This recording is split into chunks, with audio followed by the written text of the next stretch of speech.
Imagina você chegando no país, aí saiu do avião, passou pela imigração, deu tudo certo, aí pegou seu transporte, chegou até o seu local de hospedagem. Você chegou, tipo, tirou a mala, assim, mochila que você tava nas costas. Qual a primeira coisa que você vai fazer? Se você for um turista, você vai, tipo assim, pegar um mapinha lá do seu My Maps, sabe, do Google, e ver aquela cafeteria que você tinha marcado. Ou então vai, tipo, pro primeiro ponto turístico que tiver mais perto da hospedagem que você tá, só pra poder tirar aquela foto, tipo, tô em Paris, sabe, esse tipo de coisa, assim. O nômade digital, a primeira coisa que ele vai fazer é o quê? Vai testar a internet, vai ver como é que funciona a máquina de lavar, vai descobrir qual que é o mercado mais perto, mais baratinho pra comprar algumas coisas básicas, assim. Isso quando não tem que abrir o notebook pra poder mandar um arquivo pra alguém do trabalho, alguma coisa assim. Tá vendo como é que é o nômade digital? Com o tempo ele vai ficando um pouco mais chato. Ele vai vendo as coisas com um olhar comum.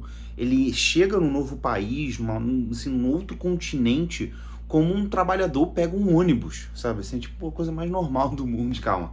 Antes de vocês pegarem ranço de mim de vez, assim, vamos ter uma conversa aqui. Eu sou Magapo e você tá no... É óbvio que a pessoa que ela toma a decisão de ser nômade digital, ela ama viajar. Ela tem que amar muito, porque ela tomou uma decisão que requer muita coragem para fazer o que ela fez. Com o tempo, a gente vai mudando as nossas prioridades. A gente vai vendo as coisas com um outro olhar. A gente esquece aquilo que motivava a gente a largar tudo que a gente tinha para poder ir para lugares desconhecidos com pessoas e culturas desconhecidas. Quando eu digo que o nômade digital ele não gosta de viajar, embora ele viva viajando, eu tô querendo dizer que a viagem para essa pessoa ela passou a ser o comum, o normal. Para um turista, a viagem ela é um produto, ela é um prêmio. São 30 dias ao ano que a pessoa vai ter para poder viajar, para poder tirar férias, para aturar tanta coisa que ela passou no trabalho. Para o nômade digital, a viagem ela é um meio, ela é um caminho. São 365 dias de experiências, mudanças e rotina. Sendo que a única coisa fixa na vida do nômade digital é a mudança. Essas duas visões diferentes fazem com que a gente perceba que esses dois perfis de pessoas, ela tem decisões, prioridades diferentes sobre a vida. Para um, a viagem, ela é uma premiação em cima de uma prateleira, sabe? Assim, um pódio, é um negócio que a pessoa olha de baixo para cima, né? Então, a viagem, nossa, eu penso na viagem. E para outra, a viagem é o centro da vida dela. Todas as decisões que a pessoa toma, ela é em torno da viagem, é em torno da manutenção do estado de viver, de continuar viajando. O nômade digital, ele não gosta de viajar, ele precisa viajar. Ele precisa dessa mudança, desse ato constante de viver em movimento, de estar sempre se adaptando a alguma coisa nova. Tem algo por trás dessa decisão do nômade digital. E isso é um ponto muito importante. Qual é o seu objetivo? Tudo começa com o seu objetivo, tudo começa com o seu propósito. E foi justamente por isso que a primeira aba da nossa planilha, que é bônus com o e-book, ela é justamente sobre objetivo. O que você quer, o que você espera da vida nômade. Óbvio que isso é pessoal. A ideia é que você não perca de vista aquilo que te fez virar nômade. E que você possa, de alguma maneira, materializar uma realização. Tipo, caraca, era isso que eu queria. E eu consegui. E isso é só o começo da sua vida nômade. É a primeira aba da sua vida nômade. Se você quiser se planejar melhor, tem o e-book aqui nosso, Planejamento Financeiro para a Vida Nômade. Vou deixar o link na descrição para facilitar. Próxima estação, Pavuna. Quando eu comecei a vida nômade, eu tinha dois objetivos em mente. Assim, um era dividido com a Bárbara, que era justamente o primeiro. Onde que eu quero morar? Tava morando no Rio de Janeiro, na zona sul do Rio de Janeiro, que é um lugar nobre, tendo um ótimo trabalho, um ótimo relacionamento com as pessoas, mas eu não tava me sentindo bem. Muito pelo contrário, eu tava começando a ter problemas mentais mesmo, assim, tipo de burnout, toque, e queria ver aonde que eu me encaixaria em outro lugar do mundo. Tipo, cara, se não é no Rio de Janeiro, uma cidade maravilhosa, com os meus amigos, com a minha família, com tudo aqui, onde vai ser? Eu vou arriscar do zero. Vou pra Portugal, igual algumas pessoas fazem. Nunca fui em Portugal, como é que eu vou saber se vai dar certo? Mas eu não sei, e se a Itália for melhor que Portugal? E se o Canadá for melhor que a Itália? Então, tipo, nessa decisão eu falei, cara, uma das coisas que eu pretendo fazer é decidir onde eu quero morar. O segundo era um questionamento profissional. Eu tava trabalhando desde os 16, 17 anos em empresas e meio que a minha vida foi se tornando o plano de carreira que a empresa queria pra mim, sabe? Tipo assim, o que eu sou? Eu sou um cargo aqui, eu sou assistente, sou analista, sou gerente, o que a empresa me dissesse. E eu tava meio que me questionando isso, sabe? De novo, essa questão também do burnout, de toque, esse tipo de coisa que tava começando a acontecer, me fez perceber que eu não tava com controle na mão sobre a minha própria vida. Então, profissionalmente falando, eu já tava começando a criar conteúdo, fotografia, vídeos e tudo mais, eu precisava entender se era isso que eu queria fazer. Tipo, eu quero virar criador de conteúdo? É isso mesmo? Eu vou largar tudo? Ou então eu quero voltar pra minha vida de executivo? Essas duas decisões eram que me motivavam pra vida nômade. Então foi com esses dois propósitos que a gente começou a viajar, que eu comecei a viajar com isso na cabeça. E depois de mais de 4 anos de vida nômade, 8 países visitados, mais de 20 cidades e um casamento. Desculpa, Bárbara, mas essa piada foi mais forte que eu.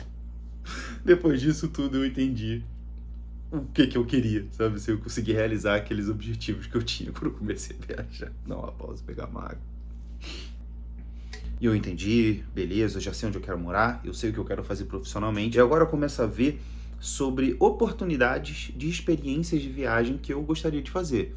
Então, por exemplo, eu tenho uma vontade que é dar cambalhota nos Lençóis Maranhenses. Quero aprender a mergulhar, que é um medo meu, tenho medo do mar, tenho um respeito ao mar, na verdade, na Ilha Grande, que é um dos meus lugares favoritos no mundo, se bobear. Então eu quero poder ter essa experiência. Eu quero poder passar uma noite numa vila de pescadores na Noruega. Sabe, são coisas específicas assim que eu gostaria de fazer como nômade. Então não tem nada relacionado a custo, a condições perfeitas e tudo mais. Cara, assim, são experiências que eu gostaria de ter. E eu quero ajudar também pessoas a experimentar a vida nômade. Porque assim como eu acredito que tem muita gente que tem um pouco de estresse no trabalho, aquela pessoa que tipo, cara, eu tô muito bitolado aqui, eu não sei o quão grande que o mundo é, o mundo se limita aqui, aquele desconforto que faz com que você se sinta preso numa caixinha, sabe? Eu sei que tem muita gente nessa condição e eu quero poder ajudar essas pessoas. Então por isso que eu tenho um canal no YouTube. Eu poderia viver minha vida e não publicar nada, mas eu acho muito importante que as pessoas saibam que o planejamento que você faz para poder virar nômade, ele é sim um planejamento importante, dinheiro é importante sim, mas não é só herdeiro que viaja o mundo não, tá, gente? A gente, trabalhador, normal, pessoa, CLT, pode viajar o mundo, pode ser nômade digital, pode ter experiências maravilhosas, riquíssimas, que vão te marcar pelo resto da vida e que você pode, é alcançável, sabe assim, é possível para você ter uma vida sustentável, uma vida melhor através da viagem, sabe? Então eu quero poder mostrar isso para as pessoas, ajudar as pessoas a fazerem isso. A gente tem tido relatos maravilhosos de pessoas, seguidores, alunos, mentores e tudo mais. Assim, eu quero espalhar isso e eu consumo conteúdo dos outros sobre vida nômade, eu falo sobre isso o tempo inteiro, eu tô aqui me empolgando agora, mas enfim, é justamente esse brilho no olhar que eu quero continuar levando para as pessoas, assim, mesmo que as pessoas, tipo, 1, 2 anos, 6 meses, um mês que seja, tipo, cara, não deu para mim, mas foi bom para isso, foi bom para aquilo, tá bom, cara, tá bom. É essa experiência que eu quero que você tenha para você poder seguir com a sua vida. Então você vai ter esse carimbo aí de, cara, experimentei vida nômade e é isso. Se depois de um outro momento você quiser tentar de novo, é contigo também. Enfim, esse é o meu propósito agora com a vida nômade.